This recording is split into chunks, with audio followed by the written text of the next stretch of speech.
अविवाहित तरुणांसोबत बनावट लग्न करून लाखो रुपयांची आर्थिक फसवणूक करणाऱ्या 8 जणांच्या टोळीपैकी 7 जणांवर गुन्हा दाखल करून अटक करण्यात आली आहे। या टोळीने 7 लग्न करून फसवणूक केल्याचा तपासात निष्पन्न झालाय, अशी माहिती नारायणगाव पोलीस ठाण्याचे सहाय्यक पोलीस निरीक्षक महादेव शेलार यांनी दिली। फसवणूक गुन्ह्यात स्वर्णमाला वाडकर, मनीषा अडसुळे, संतोष घोडे, भारती मोरे, सुनील काळे या आरोपींना त्यांच्या बुलढाणा जिल्ह्यातील मुळगावी जाऊन तपास करून ताब्यात घेऊन नारायणगाव पोलीस स्टेशन येथे आणले आहे।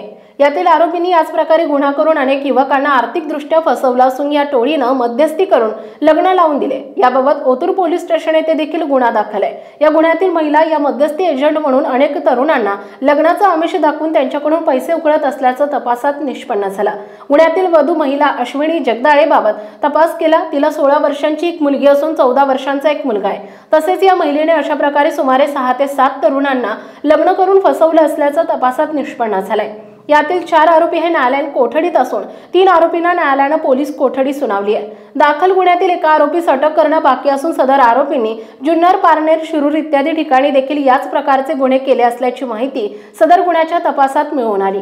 सदर गुन्ह्यात एकूण 25,000 इतकी रोख रक्कम जप्त करण्यात आली आहे। पुणे ग्रामीण जिल्ह्याचे पोलीस अधीक्षक संदीप सिंह गिल, अप्पर पोलीस अधीक्षक रमेश चोपडे, जुन्नर विभागाचे उपविभागीय पोलीस अधिकारी रवींद्र चौधर, नारायणगाव पोलीस स्टेशनचे प्रभारी अधिकारी महादेव शेलार यांच्या मार्गदर्शनाखाली या गुन्ह्याचा पुढील तपास नारायणगाव पोलीस स्टेशन येथील पोलीस उपनिरीक्षक